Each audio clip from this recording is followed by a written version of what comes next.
नमस्कार दोस्तों, आज स्वतंत्रता दिवस के शुभ अवसर आने से पहले आपके जज्बात को एक नई जोश फरोश और नई तरंग भरने के लिए एक कहानी लेकर आया हूं। लेकिन दोस्तों, इसे प्रारंभ से अंत तक देखना ना भूलेंगे। दोस्तों, आज वो कहानी है जो भारत मां की गोद में अनंत वीरों की कहानी भरी पड़ी है। लेकिन हमारे देश में जितने भी परमवीर चक्र मिलते थे वो सैनिकों के शहीद होने के बाद प्राप्त होते थे। लेकिन यह कहानी उस परमवीर चक्र विजेता की है जिन्हें जिंदगी में दिया गया था। दोस्तों, उस योद्धा का नाम है मेजर होशियार सिंह। मेजर होशियार सिंह के जन्म लेते ही उनकी मां काल कलवित हो गई, मर गई। पिता किसी तरह से उनका प्रतिपालन किए, लेकिन बचपन अवस्था में पिता भी छोड़कर चल दिए। घर में बुआ उनका प्रतिपालन की और जब वो सेना में भर्ती हो गए तब बुआ ने निवेदन की, हे बेटे, अब मेरे भी ससुराल में मेरे पति, मेरे बच्चे मेरी बाट देख रहे हैं। तुम अकेला था, अनाथ था, इससे आज तक सहारा बना, लेकिन अब तो तुम देश की बागडोर अपने हाथों में संभाल लिए हो। बेटा शादी कर दे। बुआ के निवेदन पर उन्होंने शादी कर दी। सेना में जब भी छुट्टियां होती थी सारे सैनिक घर आते थे, लेकिन देश प्रेमी का जज्बाती मेजर होशियार सिंह कभी भी घर नहीं आते थे। एक बार लंबी छुट्टी पर घर आए, जब जाने लगे पत्नी आंखों में आंसू लेकर डबडबाई हुई विदाई करने लगी। उन्होंने थपथपाकर पूछा, हे प्रिय, तुम्हारी आंखों में ये वेदना कैसी? कही, स्वामी, आपके सिवा इस घर में और दूसरा कोई है नहीं, और मैं 8वें महीने में हूं, यानी 9वें माह में मैं बच्चे को जन्म देने वाली हूं। उस समय चिकित्सीय सुविधा इतनी उपलब्ध नहीं थी। आपके सिवा मेरा देख रेख कौन करेगा स्वामी, और आप मुझे छोड़कर जा रहे हैं। थपथपाकर पीठ और मेजर होशियार सिंह ने कहा, अरे तुम एक वीरांगना हो। वीर पुरुष की वीरांगना नारी कभी इस तरह की बातें नहीं करते। प्रसव वेदना 2-4 घंटे पहले पीड़ा देती है। मैं 4 दिन पहले आ जाऊंगा, आराम से रहो, थोड़ा देश सेवा भी करने दो। पत्नी खुशी खुशी विदाई करती है। जाते हैं। वहां जाने के बाद कुछ ऐसे सैनिक अयोग्य भर्ती हो गए थे, पता नहीं आज के भ्रष्ट ऑफिसर घूस लेकर या पैरवी से उनकी भर्ती कर दिए थे। उनके ढंग से एक भी प्रशिक्षण नहीं हुए थे, और मेजर होशियार सिंह प्रशिक्षण देने में इतने व्याकुल हो गए, इतने मस्त हो गए कि उन्हें पता ही नहीं चला कि कब 1 महीना का समय पूरा हो गया। और आज जब याद हुआ, मेजर होशियार सिंह ने एप्लीकेशन दिया, मैं छुट्टी लेना चाहता हूं। लोगों ने कहा, महाराज, आपको तो बहुत पहले जाना चाहिए था, लेकिन आप इतने मस्त थे कि हम लोगों की हिम्मत नहीं हुई कि आपको याद दिलाए। खैर, आप जल्दी जाइए। वर्दी उतार दिए, घर की सिविल वर्दी पहनकर, और गाड़ी से रवाना हो गए। करीब 1 किलोमीटर आए होंगे, एकाएक याद पड़ा, अरे सारा बॉर्डर जाम कर दिया। चाइना का एक दर्रा है जहां पर नहीं गया, और अगर मेरे घर जाने के बाद अगर उस दर्रे से घुसपैठ ही प्रवेश कर गए तो भारत मां के बदन पर आग लग जाएगा। और हे भारत मां, तेरा पुत्र जब तक जीवित है तेरी आंचल पर दाग नहीं लगने दूंगा मां, नहीं लगने दूंगा। रेडी। गाड़ी को टर्निंग दे दिया। आकर सिविल वर्दी उतारकर पुनः अपने सेना की वर्दी धारण कर दिए और गाड़ी दर्रा की ओर चल दिया। वो दर्रा की हालत क्या थी? वहां पर जांच करने के लिए अधिकारी को जब भेजा जाता था, बर्फ की कठिनाइयों के कारण कोई भी अधिकारी पहुंच नहीं पाते थे। लिखा पढ़ी हो जाती थी, चेकिंग हो गया, वहां सैनिक सही है। जब कोई चेकिंग नहीं जाता था, कोई जांच नहीं होती थी, सेना भी निर्भीक हो गई थी। सेना सुबह से उठकर खाना बनाकर खाकर स्नान ध्यान कर और बैठकर कुछ ताश पत्तियां लेकर अपना समय बिताया करती थी। वो ताश खेल रहे थे और उसी समय मेजर होशियार सिंह पहुंच जाते हैं। तन बदन में आग लग जाती है। जाकर पूछते हैं, रे गद्दारों, रे देशद्रोहियों, तुमने सेना की वर्दी पहनी थी तो क्या कसम खाई थी? मां, तेरे आंचल पर दाग लगने से पहले शरीर का कचरा कचरा गिरा दूंगा मां, लेकिन तेरे आंचल पर दाग नहीं लगने दूंगा। क्या तुम इसी तरह भारत मां की रक्षा करोगे? कितने दिन से तुम्हारा परेड बंद है?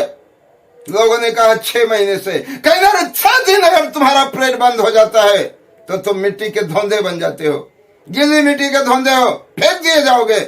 चल, ट्रेनिंग प्रारंभ। और वो प्रशिक्षण देते देते सेना थक कर पस्त हो गई। कहीं जाओ आराम करो। सेनाओं को भूख लगी थी। खाजी पागल मेजर हैं, कैसे कहूं कि मुझे भूख लगी है?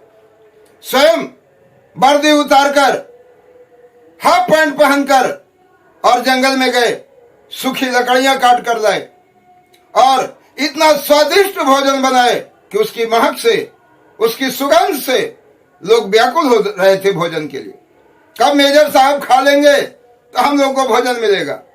मेजर साहब ने कहा, जाओ अपनी अपनी थाली लाओ, खाना खाओ। कहा, मेजर साहब पहले आप खा लेते। कहीं, बेटे तुम्हारे घर में तुम्हारी माँ बाप है? हाँ सर हैं। पहले वो खाते हैं कि तुम्हें खिलाते हैं? कहा, नहीं सर, वो तो पहले मुझे खिलाते हैं। तो मैं तुम्हारा पिता हूं। मैं ऑफिसर नहीं, तुम्हारा पिता हूं। मैं जोश इसलिए जगाता हूं कि देश की रक्षा मैं भी करूं, तुम भी करो, लेकिन पहले तुम खा लो, बाद में मैं खाऊंगा। सैनिकों ने जब खा लिया, कहा, मेजर साहब आप भी खा लेते। रे पगले, ट्रेनिंग क्या नियम भूल गया क्या? 2 चीज हमेशा हिदायत रहता है, नींद और नारी। ये दोनों के फेरे में कभी मत रहना। अगर कहीं सुंदरता को देखने लगा तो पीछे से शत्रु गोली दाग देगा। अगर आग झपक गई तो गोली के निशाने बन जाओगे और तुम लोग इतने खा लिए हो, बेखबर सोओगे। और अगर मैं भी खा लिया तो भारत मां सो जाएगी। इससे मुझे जगने दो। मैं आज नहीं खाऊंगा, कल से घर पर तो खाना खाना ही है। और अपनी सारी सेना सो गई। सोते समय ट्रेनिंग दिए, जब किसी प्रकार की आवश्यकता पड़े और एक विशेष प्रकार की चुटकी बजाएंगे, सब रेडी हो जाना। सोए सोए ही पोजीशन ले लेना। Okay sir. सारे सैनिक सो गए। मेजर होशियार सिंह बड़बड़ाने लगे, मेरी पत्नी मुझे गाली दे रही हो, कह रही होगी सबके पति अपने पत्नी की देखरेख करते हैं। हे प्रिय, मैं सभी पतियों से 100 गुना तुम्हें अधिक जानता हूं, लेकिन तुमसे हजारों गुना ज्यादा प्यार मुझे भारत मां से। माफ करना प्रिय। इन्हीं जज्बातों में खोए हुए थे। देखते क्या है, पहाड़ी पर कुछ पत्थर हिल रहे थे। मेजर होशियार साहब कहा, ये अर्धरात्रि को पत्थर क्यों हिल रहे हैं? जैसे दूरबीन निकाल कर देखते हैं, 500 चाइनीज नए हथियार लेकर पहाड़ी से रेंगते हुए धीरे धीरे आ रहे थे। मुस्कुरा कर कहे, बेटे मेजर यही है और मेरे रहते तुम मेरी भूमि को पद्दलित कर दोगे, यह संभव नहीं है। देखता हूं तुम में कितना दम है। और उन्होंने एक विशेष चुटकी मारी, सारी सेना अलर्ट पर आ गई। कहीं डरोगे तो नहीं, तुम मात्र 20 हो, उनकी संख्या 500 है। करीब 500 नजर आ रहे हैं। कहा, नहीं सर, आपने ही तो खून की होली खेलना सिखा दिया है। कहीं तो ठीक है, 5 दायरे में छलांग लगाओ, 4 बाएं 4 दाएं और कुछ मेरे साथ हो। और दोनों तरफ से गोलियों की बाढ़ लग गई। मात्र 3 घंटे के युद्ध में करीब 450 चाइनीज मारे गए और जो बचे थे वो हथियार फेंक कर भाग। मेजर होशियार साहब ने कहा, बेटे वो दोबारा भी आ सकते हैं, तुम्हें कोई दिक्कत तो नहीं है? तुम फॉरफिट हो? एक ने कहा, सर जब मुड़ रहे थे मेरी उंगली में चोट लग गया, कहीं कोई बात नहीं, आओ आओ इधर, धीरे से बजा देता हूं, ठीक हो जाएगा। और किसी को कोई प्रॉब्लम? एक ने कहा सर, जब मैं झाड़ियों से निकल रहा था कुछ कांटे चुभ गए मेरे कानों में, कहीं नाव निकाल देते हैं, उसको भी मरहम पट्टी कर दिए। और कोई दिक्कत? नहीं सर। जिस समय मैं पोजीशन बदल रहा था मेरी दाई जांघ में गोली लगी, मैंने झट से चक्कू डाला, गोली बाहर निकाली, बैंडेज बांधा और पोजीशन पर लग गया। अभी मैं जब रिटर्न कर रहा था मेरी बाई हाथ में गोली लगी है, चल चक्कू मार और बाहर गोली को निकाल। कहा सर मुझसे नहीं बनेगा। कहीं देख, मैं चक्कू मारा, इसको डुलाया, यहां गोली है, छड़क से बाहर आया, चल फड़क से इंजेक्शन डाल, तुरंत पट्टी बांध और मैं फुट हूं। अरे यार, यहाँ चूड़ियां पहनकर गीत गाने नहीं आए हो, गोलियों से खेलने आए हो। अब ठीक हो? हाँ सब ठीक है। एवं कर्म से 7 बार मेजर होशियार सिंह ने चैंजो को वहां से खदेड़ खदेड़ कर भगाया, लेकिन इधर भी फूल नहीं गिर रहे थे। एक एक कर सैनिक मारे जा रहे थे और मात्र जब 3 सैनिक बच गए, वो भी खून से लहूलुहान थे। कहीं सर, पहले तो बार बार निवेदन करते थे सर सेना बुलाई जाए, लेकिन अब कहते हैं नहीं सर, हम लोग अपनी जान देकर भी आगे बढ़ेंगे, आप जाइए दिल्ली सर, क्योंकि अगर आप मारे जाएंगे तो फिर आप जैसा जज्बाती मेजर इस देश को नहीं मिलेगा। कह रहे पगले, अब तुम दिल्ली जाएगा कि बिल्ली बनाएगा मुझे पता नहीं, मुझे मेरी भारत मां धिक्कार रही है, तेरे रहते मेजर मेरे धरती पर दलित हो रही है, बचा दे मेजर, मेरी दोनों हाथ में संगीन दे दो, लोड कर दो। और वो चमड़े की वर्दी पहनकर जैसे सांप पत्थर पर रेंगता है, छलांग लगाते हुए गए और जो तोपची चला रहा था इतने जोर से मारे कि तोपची ढेर हो गया, और उसी के तोप को छीनकर इतने गोले दागे कि पूरा पहाड़ी दहकने लगा। उस गर्मी से मेजर साहब बेहोश हो गए। चैंजो ने उन्हें पकड़ लिया, भारत का कोई वहां पर था नहीं, इससे उसको चाइना के जेल में उन्हें डाल दिया गया। यहाँ वो तीनों भाग कर आए दिल्ली में और बोल दिए मेजर होशियार साहब मारे गए। 50,000 सैनिक गए, लेकिन युद्ध कला निपुण न रहने के कारण मात्र 45 मिनट के युद्ध में करीब 48,000 सैनिक शहीद हो गए। तो ये होती है जज्बाती हवा। जब हमारा दोनों तरफ से देश में समझौता हुआ और मेजर होशियार साहब को चीन ने वापस भेजा, तो राष्ट्रपति महोदय ने जब परमवीर चक्र दिया तो कहा आज बड़े गर्व की बात है कि आज तक जितने लोगों को परमवीर चक्र मिला, मरणोपरांत मिला था, आज 7वां परमवीर चक्र उस मेजर को मिल रहा है जो जिंदा है। आसमान से बहुत से नजारे दिखाए जाते हैं, जो राष्ट्रपति और प्रधानमंत्री को स्वागत किया जाता है, वही स्वागत एक परमवीर चक्र विजेता को होता है।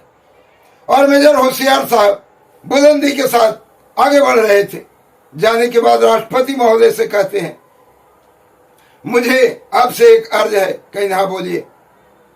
मैंने खूब वीरता दिखाई, लेकिन मेरी पत्नी अगर घर में मुझे कैद कर देती तो मुझे वीरता दिखाने का वक्त नहीं मिलता, इससे परमवीर चक्र मेरी पत्नी को दिया दे। घोषणा हुआ मेजर होशियार साहब की पत्नी जहां कहीं भी हो वो आए और परमवीर चक्र धारण करें। उसी समय पत्रकार महोदय जाकर पूछे उनकी पत्नी से आपको इस समय कैसा लग रहा। उन्होंने कहा हर जन्म में अगर मैं जन्म लेकर जिंदा हूं, जन्म लूं दोबारा, तो मेरे पति सिर्फ और सिर्फ मेजर होशियार सिंह। आज मुझे ऐसे पति पर गर्व है। और इस प्रकार से वीरता की अनोखी कहानी बहुत लंबी हो रही है दोस्तों, तो मैं कहता हूं इस कहानी से अपने देश के लिए मर मिटना जरूर सीखेंगे। जय हिंद दोस्तों।